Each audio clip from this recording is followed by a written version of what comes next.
ನಮಸ್ಕಾರ ಕರ್ನಾಟಕ.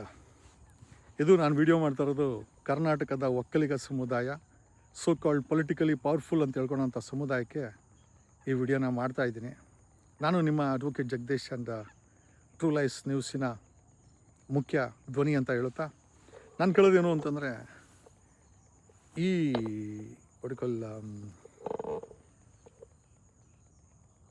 ಮಠದಲ್ಲಿ ಒಂದು ಬರ್ಡೇಗೆ 5 ಕೋಟಿ ಖರ್ಚಾಗುತ್ತೆ ಅಂತಂದರೆ, ಈ ಮಠಕ್ಕೆ ದಾನ ಧರ್ಮ ಕೊಟ್ಟವರು ನೀವು, ಅಕ್ಕಿ ಬೇಳೆ ಕೊಟ್ಟವರು ನೀವು, ತೆಂಗಿನಕಾಯಿ ಕಳಿಸ್ದವ್ರು ನೀವು, ನಿಮ್ಮ ಮನೆಯಲ್ಲಿ ಫಸ್ಟ್ ಬೆಳೆನ ಮಠಕ್ಕೆ ಕಳಿಸ್ದವ್ರು ನೀವು.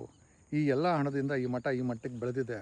ಮಠ ಇವತ್ತು 500 ಇನ್ಸ್ಟಿಟ್ಯೂಷನ್ನ ಒಡೆತನ ಆಗಿದೆ. 500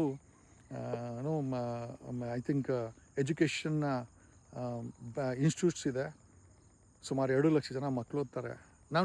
ನಾನು ಕೇಳೋದೇನು ಅಂತಂದರೆ, ಈ ರೀತಿ ಈ ಮಠವನ್ನು ಯಾರೋ ಒಂದು ಇಬ್ಬರು ನಿರ್ಮಲಾನಂದ ಸ್ವಾಮೀಜಿಗಳು ಪೀಠಾಧಿಪತಿಗಳಿರ್ಬೋದು, ಬಟ್ ಆದರೆ ಈ ಪ್ರಕಾಶ್ ಅನ್ನೋ ವ್ಯಕ್ತಿ ಸೋ ಕಾಲ್ಡ್ ನನಗೆ ಗೊತ್ತಿಲ್ಲ, ಆತನ ಸ್ವಾಮಿ ಅನ್ಬೇಕು ಇಲ್ಲ ಗೊತ್ತಿಲ್ಲ, ಯಾಕಂದರೆ ಯಾವಾಗಲೂ ಬೆಳೆ ಬಟ್ಟೆ ಹಾಕೊಂಡಿರ್ತಾನೆ, ರೇಷ್ಮೆ ಬಟ್ಟೆ ಹಾಕೊಂಡಿರ್ತಾನೆ. ಮೊನ್ನೆ ಹುಟ್ಟುಹಬ್ಬಕ್ಕೆ ಒಬ್ಬ ಯಾರೋ ಹೇಳಿದ್ದು 2 ಕೋಟಿ ಅಂದರು, 3 ಕೋಟಿ ಅಂತ, ಈಗ 5 ಕೋಟಿ ಅಂತ ಹೇಳ್ತಾರೆ. ಒಂದು ಹುಟ್ಟುಹಬ್ಬಕ್ಕೆ 5 ಕೋಟಿಯನ್ನು ತನ್ನ ಕುಟುಂಬದ ಸಮೇತ ಅಂತ ಯಾರೋ ಹೇಳಿದ್ರು. ಅವ್ರ ಕುಟುಂಬ ಯಾರಿದ್ದಾರೆ ಅದು ನನಗೆ ಗೊತ್ತಿಲ್ಲ. ಕುಟುಂಬ ಸಮೇತ ಅಂತಂದರು. ಅಲ್ರಿ, ಇಷ್ಟೆಲ್ಲ ಸಾವಿರಾರು ಕೋಟಿ ದಾನ ಧರ್ಮ ಕೊಟ್ಟು ಪಾದ ಪೂಜೆಗಳನ್ನು ಮಾಡಿ, ಒಂದು ಪಾದ ಪೂಜೆಗೆ 3 ಲಕ್ಷ 5 ಲಕ್ಷ ಕೊಟ್ಟು ನೀವೇನು ಕೊಡಬೇಡಿ ಅಂತ ನೀವು ಹೇಳ್ತಾರ. ಬಟ್ ಕೊಟ್ಟಿದ ಮೇಲೆ ಲೆಕ್ಕಾಚಾರ ಕೊಡ್ದಿರೋವಂಥ ಈ ಒಂದು ಮಠದಲ್ಲಿ ಲೆಕ್ಕಾಚಾರ ಕೇಳೋ ಕೆಲಸನಾದರೂ ನೀವು ಮಾಡಬೇಕಲ್ವಾ? ಹೋಗಲಿ, ಇಷ್ಟು ದಿನ ದಾನ ಧರ್ಮ ಕೊಟ್ಟಿದ್ದೀರಾ, ಹೋಗಲಿ, ಯಾವುದಾದ್ರೂ ಮಕ್ಕಳಿಗೆ, ಯಾರಾದರೂ ಸಮುದಾಯದ ಮಕ್ಕಳಿಗೆ, ಒಕ್ಕಲಿಗರಿಗೆ ಒಂದು 50% ಡಿಸ್ಕೌಂಟಲ್ಲಿ ವರ್ಷಕ್ಕೆ ಒಂದಷ್ಟು ಸೀಟ್ಗಳನ್ನ ಹಂಚ್ತಾರ? ಯಾರಾದರೂ ಯೋಗ್ಯತೆ ಇಲ್ಲದಂಥವ್ರಿಗೆ, ಆರ್ಥಿಕವಾಗಿ ಕುಗ್ಗೋಗಿರೋಂಥವ್ರಿಗೆ ಉಚಿತವಾಗಿ ಸೀಟನ್ನು ಕೊಡ್ತೀರಾ? ಖಂಡಿತ ಕೊಡ್ತಾ ಇಲ್ಲ, ಕೊಡೋದು ಇಲ್ಲ ಅವರು. ಹಾಗಾದರೆ ಯಾರಿಗೋಸ್ಕರ ಈ ಹಣವನ್ನು ಕೊಟ್ಟಿದ್ದೀರಾ? ಆಮೇಲೆ ಈ ಒಂದು ಮಠವನ್ನು ನಮಗೆ ಬಂದಿರೋಂಥ ಮಾಹಿತಿ ಪ್ರಕಾರ ಸುಮ್ಮನೆ ಹೇಳಲಿಕ್ಕೆ ಮಾತ್ರ ಶ್ರೀ ನಿರ್ಮಲಾನಂದ ಸ್ವಾಮೀಜಿಗಳು, ಅದರ್ವೈಸ್ ಈ ಎಂಟೈರ್ ಮಠವನ್ನು ಕಂಟ್ರೋಲಲ್ಲಿ ಇಟ್ಕೊಂಡಿರೋದು ಪ್ರಕಾಶ್ ಅನ್ನೋ ವ್ಯಕ್ತಿ ಮೊನ್ನೆ 5 ಕೋಟಿನೋ ಅಥವಾ 3 ಕೋಟಿನೋ ವೆಚ್ಚ ಮಾಡಿ ಈ ಮಠದ ಹಣ ಏನಿದೆ, ಈ ಮಠದ ಸಂಪತ್ತೇನಿದೆ, ಅಥವಾ ಈ ಮಠದ ಒಂದು ವ್ಯವಸ್ಥೆ ಏನಿದೆ, ಅದು ಜನಗಳು ಕೊಟ್ಟಂಥ ದಾನ ಧರ್ಮದಿಂದ ಬಂದಂಥವ್ರು. ಈ ದಾನ ಧರ್ಮದಿಂದ ತಗೊಂಡಂಥ ಈ ಮಠವನ್ನು ಯಾರೋ ಕೆಲವರು ಇವತ್ತು ಕಂಟ್ರೋಲ್ ಇಟ್ಕೊಂಡು ಯಾರಿಗೂ ಕೂಡ ಡಿಸ್ಕೌಂಟ್ ಕೊಡಲ್ಲ, ಯಾರಿಗೂ ಕೂಡ 50% ಡಿಸ್ಕೌಂಟಲ್ಲಿ engineering seat, medical seat, dentist seat ಏನೂ ಕೊಟ್ಟಲ್ಲ ಅಂದಮೇಲೆ ಈ ಮಠವನ್ನು ಯಾರ ಅಧಿಕಾರಕ್ಕೋಸ್ಕರ ನೀವೆಲ್ಲ ಬಿಟ್ಟಿದ್ದೀರಾ ಅಂತ ಹೇಳ್ತಾ, ಇನ್ನು ಮುಂದೆನಾದರೂ ದಾನ ಧರ್ಮ ಕೊಡೋದನ್ನು ಯೋಚನೆ ಮಾಡಿ ಕೊಡಿ. ಯಾಕೆ ಅಂತಂದರೆ, ಇದು ಯಾರೋ ಒಂದಿಬ್ಬರು 3 ಜನ ಕೈಯಲ್ಲಿ ಅಧಿಕಾರಕ್ಕೋಸ್ಕರ ಆಗಿದೆ ಹೊರತು ಇದು ಖಂಡಿತ ಸಾರ್ವಜನಿಕ ಹಿತಾಸಕ್ತಿಲಾಗಿರ್ಬೋದು ಅಥವಾ ಒಕ್ಕಲಿಗ ಸಮುದಾಯದ ಹಿತಾಸಕ್ತಿಲಾಗಿರ್ಬೋದು ಖಂಡಿತ ನಡೀತಾ ಇಲ್ಲ. ನಾನೊಬ್ಬ ಒಕ್ಕಲಿಗನಾಗಿ ಇದನ್ನು ಪ್ರಶ್ನೆ ಮಾಡ್ತಾ ಇದ್ದೀನಿ. ಇದು ಕೆಲವರಿಗೆ ತಪ್ಪು ಅನಿಸ್ಬೋದು, ಬಟ್ ಆದರೆ ಸಾರ್ವಜನಿಕ ಹಿತಾಸಕ್ತಿಯಲ್ಲಿ ಲೆಕ್ಕಾಚಾರ ಅನ್ನೋದು ತಂದೆ ತಾಯಿ ಇದ್ದಂಗೆ, ಲೆಕ್ಕಾಚಾರ ಅನ್ನೋದು ದೇವರಿದ್ದಂಗೆ. ಲೆಕ್ಕಾಚಾರ ಅವ್ರು ಕೊಡಬೇಕು, ನಾವು ಕೇಳಬೇಕು. ಆಮೇಲೆ ಮಠ ಮಾಡಿರೋದು ಯಾರೋ 5 ಕೋಟಿ ಕೊಟ್ಟು ಹುಟ್ಟುಹಬ್ಬ ಮಾಡ್ಕೊಳಕ್ಕೆ, ಅಥವಾ ನಾವ್ಯಾರೂ ಅವ್ರನ್ನ ಲೆಕ್ಕಾಚಾರ ಕೇಳಬಾರ್ದು ಅನ್ನೋ ಪ್ರಮೇಯವಂತೂ ಖಂಡಿತ ಇಲ್ಲ. ಲೆಕ್ಕಾಚಾರ ಅವರೇ ಕೊಡಬೇಕು, ಬಟ್ ಅವ್ರು ಯಾರೂ ಕೊಡ್ತಾ ಇಲ್ಲ. They should be an audition of this. ಈ ಒಂದು ಮಠದ ಆಡಿಷನ್ ಆಗಬೇಕು. ಕಾರಣ ಯಾಕೆ ಅಂತಂತಂದರೆ, ಇಲ್ಲಿ ಕೆಲವರು ತಮ್ಮ ಹಿತಾಸಕ್ತಿಗಳನ್ನು ಕಾಪಾಡ್ಕೊತಾ ಇದ್ದಾರೆ. ಆ ಹಿತಾಸಕ್ತಿನ ಕಾಪಾಡೋದು ಸಾರ್ವಜನಿಕ ಹಿತಾಸಕ್ತಿ ಆಗಬೇಕು, ಸಮುದಾಯದ ಹಿತಾಸಕ್ತಿ ಆಗಬೇಕೇ ಹೊರತು ಈ ಮಠದ ಸೌಕರ್ಯಗಳು ಸಮುದಾಯದವ್ರಿಗೆ ಬರಬೇಕು. ಇಂಜಿನಿಯರಿಂಗ್ ಸೀಟುಗಳು ಉಚಿತವಾಗಿ ಒಂದು 50% ಸೀಟ್ ಕೊಡಬೇಕು, ಮೆಡಿಕಲ್ ಸೀಟ್ ಒಂದು 50% ಸೀಟುಗಳನ್ನ ಕೊಡಬೇಕು. ನನಗೆ ಕೆಲಸ ಕೊಡಲ್ಲ ರೀ ಇವರು.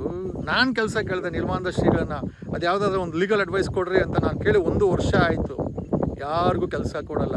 ಏನಿದ್ರು ಇವ್ರದ್ದೊಂದು ಟೀಮ್ಗಳನ್ನು ಮಾಡ್ಕೊಂಡಿದ್ದಾರೆ, ಬರೀ ಅವರಿಗೆ ಲಾಭ. ಒಂದಷ್ಟು ರಾಜಕಾರಣಿಗಳು, ಬಲಿಷ್ಠ ರಾಜಕಾರಣಿಗಳು ಹೇಳ್ದಂಗೆ ಇವ್ರು ಕೇಳ್ತಾರೆ. ಈ ಮಠವನ್ನು ಎಲ್ಲೋ ಒಂದು ಕಡೆ ಒಂದು 4 ಜನನ ಒಂದು ಗುಂಪು ಸಿಂಡಿಕೇಟ್ ಮಾಡ್ಕೊಂಡಿದೆ. ಕ್ಷಮೆ ಇರಲಿ. ಯಾರಿಗಾದ್ರು ಸಮುದಾಯದವ್ರಿಗೆ ಇದನ್ನು ಕೇಳ್ತಾರೆ, ಬೇಜಾರಾಗ್ತಾಯಿದ್ರೆ ಕ್ಷಮೆ ಇರಲಿ ಅಂತ ಈ ಮೂಲಕ ಹೇಳ್ತಾ, ಬಟ್ ಲೆಕ್ಕಾಚಾರ ಬೇಕೇ ಬೇಕು. ಮಠದ ಸೌಕರ್ಯಗಳು, ಮಠದ ಶಿಕ್ಷಣ ಸಂಸ್ಥೆಗಳಲ್ಲಿ 50% ಸಮುದಾಯದವ್ರಿಗೆ ಇನ್ನು ಮೇಲೆ ವರ್ಷ ಕೊಡಬೇಕು.